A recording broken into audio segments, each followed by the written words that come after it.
Hey everyone, welcome back to the next episode of the First Gen Psychologist. In this series, we will be covering topics that destigmatize mental health, as well as topics for personal development and empowerment centered on the First Gen experience. I'm Dr. Lisette, aka the First Gen Psychologist. My pronouns are she, her, ella, and I'm a First Gen Latina psychologist, leadership coach, speaker, writer, and today I am your host. Today's topic is a new narrative, EMDR, Reiki, and first gen mental health advocacy. And we will be learning more about this from Viridiana Rodriguez, who's an LCSW. She's a Latina mental health therapist and healer. So let me share a little bit more about her with you all. So Viridiana Rodriguez is the CEO of Amar Therapy and co-founder of Healing Connections. Amar means to love in Spanish. In therapy, we learn to love ourselves more, to break free from the unlovable core beliefs we learned in childhood, to question what is love, and to believe we are lovable. Viridiana provides one second, I scrolled so fast. Viridiana provides individual therapy to adults who are experiencing depression symptoms, anxiety symptoms due to past trauma through EMDR, which stands for eye movement desensitization and reprocessing, and Reiki energy healing. Her mission is to remind you that you are lovable. So Viridiana, welcome. It's such a pleasure to have you here today. Gracias. Thank you so much, Dr. Lisette. Yeah. So I'm extra excited to have this conversation with you because, as I always share I feel like shares on every episode, I get to learn. And Yeah. I love learning from my peers, from my colleagues, and especially when we're able to learn more about how someone is actively integrating more of these holistic healing practices with what most people know as more traditional Western versions of therapy. Now, you and I both know that even the traditional Western version of therapy looks a little bit different when you're working with a professional who is a bit more culturally attuned. But even then, it is still more of this traditional talk therapy expectation. And so, why don't we start with some of the basics, right? Which is, what is this connection between EMDR, so eye movement desensitization and reprocessing, Reiki, and first generation mental health advocacy? Why don't we start? Yes. Yeah, definitely. Thank you for having me. And as an EMDR therapist, and also a Reiki practitioner, which is energy healing, I'm a big advocate, especially for our first generation, our Latinx community, that I pretty much have most of my caseload covered with. And so EMDR, what is EMDR, right? I think that it's really important that we first get in tune with the actual modalities that we participate in therapy. Super important that we know what these modalities are and how they help us. So EMDR is really focused on our past memories. Memories are from our past. They're very, very part of our present moment. They can be conscious thoughts. They can be body sensations. A lot of these memories, we've developed core beliefs about ourselves, and without even us knowing. So EMDR, it's an eye movement type of therapy that we go through what's called a bilateral. So the bilateral is with either tapping, with eye movement, or with tactiles with our buzzies, which activates the right and the left side of your brain. And we're able to reprocess those memories, those stuck emotions, those thoughts are stuck thoughts that are still there in our subconscious, in our body, on our emotions. And we reprocess, we actually feel them, and we have to feel them in order to heal them, right? Yes. And go through them. So when I do my sessions with EMDR and Reiki, Reiki is it's an energy healing, and you feel that in the body. So EMDR is also integrates that body sensation. So I mix both modalities in sessions. Sometimes when I'm already doing the reprocessing with my clients and the eye movements, I ask them, what color do you see? Or what sensation do you see in a body part? And in Reiki, a lot of the times there's 7 chakras in Reiki, and even more if you go into deep into the Reiki healing modality. But the basic 7 chakras, a lot of the times when we're talking about speaking our truth, a lot of my clients give me that color blue. And that color blue speaks to our throat chakra. And when we're reprocessing a memory that has to do with speaking up, for the most part, 90% of the time, honestly, it really relates to the color. That's so fascinating. I'm thinking here, I was like, what color am I visualizing? But now I'm primed. Now all I see is blue. Now I'm like, is this why my everything's blue? The purple in the back? Like, yeah. It's for my plantita. Crown. That's the crown chakra right there. Oh. Yes. So as a first gen, I really integrate these 2 modalities into a lot of my practice and into my practice and sessions with my clients. And they go hand in hand. I have found it very, very effective to be more present and to let go of a lot of those core beliefs that first gens struggle with. Yeah, no, I love that. And I think you're starting to speak to sort of this follow-up to this question that I had, was how do they contribute to this new narrative in mental health support? Yes. So a lot of first gens is really breaking these cycles, right? We're cycle breakers. And these narratives that we need to create and first unlearn and create. Because we have to first become very aware of, is this my narrative or is this my mom's narrative? Is this my dad's narrative? Is this a cultural narrative, right? And where do I feel that in the body? And that's where those modalities come, right? And how can I create a new narrative? So with EMDR, on the phase 5 of EMDR, which is installation, we integrate that new positive cognition that you want to believe about yourself, that new narrative. And that can be, I am worthy. That can be, I'm worthy of speaking up. I have control. I can do something different. I can do hard things. I can do hard things. It makes me remember, like, anytime I go to any kind of more intentional practice, if I do like yoga, for example, and remembering the affirmations from like our instructors or guides who are there and saying, I can sit in this discomfort.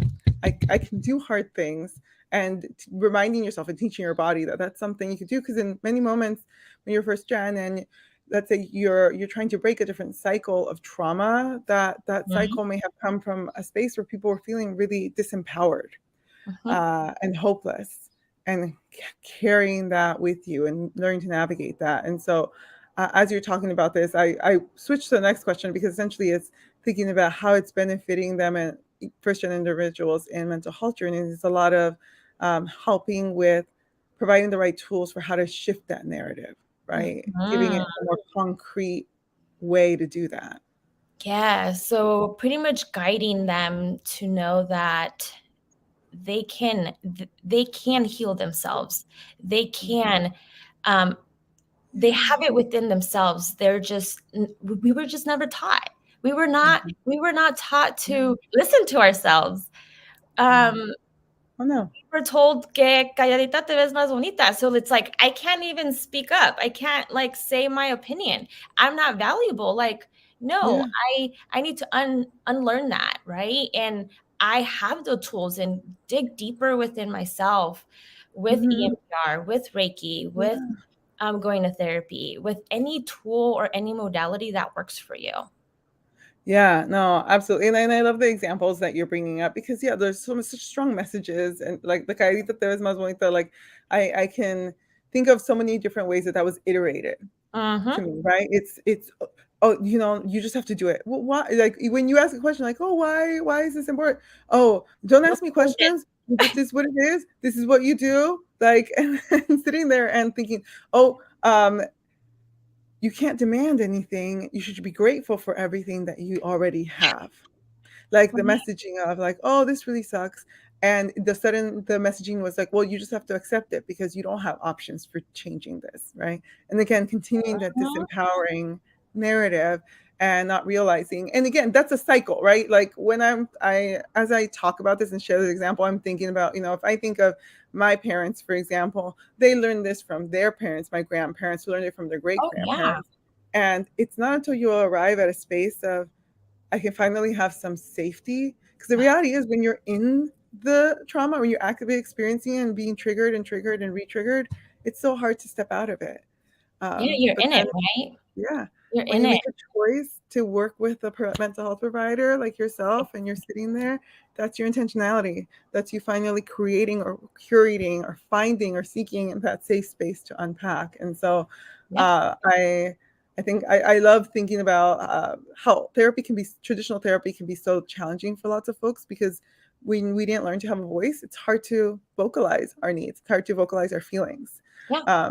So it Yeah. sounds like EMDR provides the tools to help you find that voice. Oh, yes. We break it down and we even ask Yeah. ourselves, what are these patterns, right? It's super important, that generational pattern that we're wanting to break. And yeah, Yeah. as like, the thing is, I want that because that happened to me. So you got to do the same. And like, no, Mhm. I have choices, and I'm privileged that I have a choice, right? Yeah. Yeah. I I have this choice and I am wanting to go this route and a different Yeah. route. It doesn't make me any less. Yeah. No, exactly. And I love how you bring this up in terms of having that privilege and that capacity now to then make a choice. Yeah. Because there's so much within that I think I'd want to unpack, but I think when I hear the term privilege, sometimes now I could have a negative connotation. Oh, Mm, that person had all this privilege. That person had all of, like access. So it was easier for them, et cetera, et cetera. But then when you arrive at that privilege, you don't know what to do with it in moments. You're like, well, I have this thing that I worked so hard for. And now what? It's, well, now you have more choices that you can make. And that's beautiful. And that's what you worked so hard for. But yeah, it's something that I think I sit with oftentimes, because I think yes. when you're coming from a marginalized population or group, it's hard to accept that you are maybe someone who is in an oppressor role in other settings, right? So, uh, Yeah.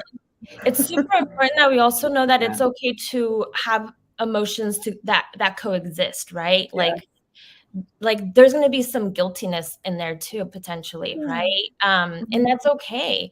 And sitting with those two coexisting emotions that come up for yeah, you, it's part yes. of change and having a new narrative. Exactly. I always refer to those like moments where we look back at something maybe we've grown from, we've learned from, you look back and you cringe, right? Those cringe moments. I'm Mhm. always like, that's just a growing pain. Like when you look back and you think, I can't believe I said that, did that, thought that, etc. The fact that you can look back and reflect, that's so much growth. You're not that person anymore because you're able to reflect on that. And that's so powerful and beautiful. Mhm. And so, anyway, to transition to our next question, which is just generally, so folks, maybe first-time individuals who have limited exposure and knowledge of alternative healing modalities like these, how can they be introduced to and benefit from these practices? So obviously one is this conversation, them tuning Oh, in, learning more about it. But what are other ways people might, how can they be introduced to and benefit from these practices? I would say get curious, have an open mind about these kind of Yeah, modalities because they can feel yeah, or seem just like, what? Like, really? That can happen, right? And kind of not fully at first believing in it, maybe, but trusting within yeah, yourself and trusting the therapist and that you have that therapeutic relationship and trust with your therapist is super yeah, important in treatment. So I would say get curious. There's workshops out there, there's wellness events that have these holistic approaches of Reiki healing. yeah, But even with EMDR, there's a lot of therapists that provide EMDR at a much lower scale. And there's a mm, lot of EMDR therapists out there. But I yeah, would say get curious. There's a lot in the community that these modalities and all these different modalities are really being out there right now. Like explore. yes. And, sometimes you were like, where do I start? I think like latinxtherapy.com is a Yeah. great directory. And I'm pretty sure you can filter through modalities. So you can easily just filter and search EMDR, see what Yes. providers in your area are offering that. And I know that there's a huge social media community across, like, I know we were connected via Instagram, but Yes. I know that sometimes can be overwhelming for folks. So I would start somewhere like latinxtherapy.com. And Yeah. maybe, you know, if you start to follow some mental health providers on social media, I find that like we are really well connected and are always very happy to share resources, and very happy to, like, if you DM me and saying I'm looking for an EMDR therapist, I will say, I'm like, here's a few folks that I follow that may be a good fit for you, right? Like Definitely. that's how that works, right? So absolutely, it's beautiful. It's building that community. I literally just had this I had an event this month Yes. because I'm co-founder for Healing Connections, and what it is we host wellness events and holistic workshops. And we just had one this month, and 20 men showed up to a breathwork session. 20 men. Yes. Showing up for themselves. Yeah, and I love that you bring that up, and like why that's so exciting, and why it's exciting for me is because when I think of the values that I was raised with, and I think of machismo values, the value that, you know, the man is essentially, or cisgender man is essentially non-emotional, is non-expressive, and it's an unrealistic expectation to put on anyone, that you can't, that you won't feel, that you won't react, that you won't need to learn how to self-regulate. And it's so beautiful to see people really work to challenge that and try to find within themselves, well, what does my emotional, like my showing of emotions, feelings, like processing, regulating, what does that look like for me when I'm someone who maybe wasn't raised with that permission to feel, right? Yes, it was a very powerful room of 20 men that I experienced. And I think what really made it very powerful is that we provided a very intentional, safe workshop. Yeah. Yeah, it was very intentional and safe. And because other people were sharing, there was other ones that felt very comfortable in sharing as well. So it was great. It was amazing. I'm still processing it right now. I love that we're coming off of that energy this weekend, because it's so nice when you know, like when you're in this role, like those moments are extra gratifying, and it's just so special to be a part of someone's journey in that way. I think that's the highest privilege of anyone in a healer role, being able to witness someone's vulnerability. Oh yes, I agree. Yeah. 100%. So special. So as we talk about this, I'm sure some folks are thinking, you know, but I've heard maybe EMDR, you know, like is woo-woo sign, you know, like all of the different misconceptions, myths people have about this around EMDR and Reiki. So what were some that you would say, or maybe are like the common ones that you hear around misconceptions or misunderstandings of EMDR, Reiki, in the first gen mental health advocacy space, or in mental health in general? That EMDR and just mental health in general, it's for like heavy trauma. Like you need to like really be exposed to something very traumatic. Like you need to have like these symptoms of PTSD, right? This major disruptive behaviors or symptoms to your mental health. And EMDR doesn't necessarily have to be for just the military population and victims of, but it can be as simple as you were being bullied in high school. And a lot of that has been now in your current life as well. And it can be also simple as you felt like you were compared a lot with a sibling as when you were growing up, right? It doesn't have to be anything this like huge traumatic moment. It can be small T's and big T's and all the in between. So, and it's also not a quick fix. Know that EMDR, yes, you can notice quicker results than just talk therapy, but it also depends on your history of trauma and your history of symptoms and the intensity of it. But it's not a quick fix to your presenting problems, but it can definitely you can notice a difference within at least 8 sessions. Yeah, no, that's beautiful. And like, I think just with any kind of healing, sometimes what's hard is when we've been sitting in it for so long and we've been like trying to figure out our way through it. When we finally find someone to help us, we just want to see those results. But like with anything, I don't think that there's anything that I've ever done where there's a result like immediately. Like with everything, there's always kind of a learning curve. And there's a lot of work that goes into it, especially when you're unpacking little T's, big T's, just regular everyday stressors. Like it all takes time because you're unlearning however many years of consciousness you have of having that experience, right? Like could be 10, 20, 30, 40, 50 years.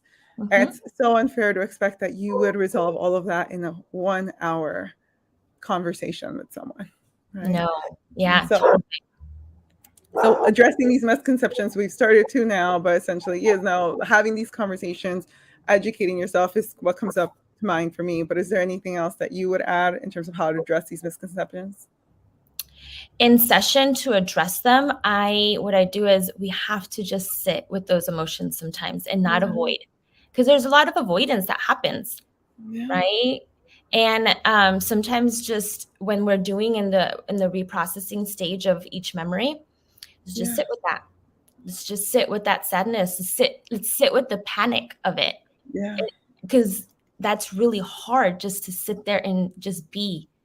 Yeah. Just as it is for a lot of first gens just to like sit and rest sometimes, right? Yeah. So yeah. Sit, rest. Not That? feel guilty about doing it. Sit, rest, and not feel guilty about doing it. Sit, rest, feel guilty about doing it, but still continue to rest, because at one point that guilt will eventually become smaller and smaller and smaller until it feels more easily able. You feel more easily able to control it. And so, oh my goodness, this has been such an amazing conversation, Viridiana. I feel like every time I'm like, do I want to try EMDR? I'm not an EMDR trained practitioner, and have not experienced it on the client end myself either. But the more of these conversations I have, the more that I'd like to experience it as a client. So as I share this, I share that I'm feeling this as a client too. I'm like, I think that would be such a powerful experience to have, and thinking of it for my own work. And so I feel very inspired by this conversation to like start to look into that a bit more. So thank you. So because of that, I would also love to find out how I can best support you. Like, how can we support you and your work? Yes. I have social media on Instagram at Amar Therapy, and my website, amartherapy.com. And I'm also co-founder of Healing Connections, which is what we do is we host events and workshops with regards to holistic healing, different modalities. And I'm in the works of creating a program that's non-clinical. There is a lot of work that I am very passionate about outside of my therapist role. And I really want to create a program for anybody that is willing to pause, reflect, and have a container of a group of women that are ready to amarte in a community. So Amarte is going to be coming in August, and this is going to be a container that we're going to be meeting virtually for 12 weeks coming up. And we're just going to focus on self-love and what that really is, and writing a new narrative about that, because as a first gen, we need to write those new narratives and what works for us and create them. We have to create them. Yeah. No, I agree with you so much. It's like creating those new narratives. I'm so excited for you to launch this non-clinical experience for folks, and those lucky folks who will be able to participate and be part of that first cohort. Being first gen, I'm so passionate about all the firsts and when people have first experiences. I'm like, I am so excited to see how this goes and to like hear about it. So happy to promote that. So folks, please go to Viridiana's website. The ticker's down here. And I imagine if folks are following you on social media, that's where they'll be able to find a bit more information on all of your different offerings. Yes, you guys can find me there and follow. Awesome. Thank you. Thank you so much, Viridiana. This was wonderful. Thank you all especially those of you who tuned in live. But if not, if you're not watching this live, please share with anyone who you think may benefit from this, and subscribe so you never miss another episode. These episodes go live every Tuesday at 10 a.m. Pacific Standard Time for as long as I can keep doing them. And so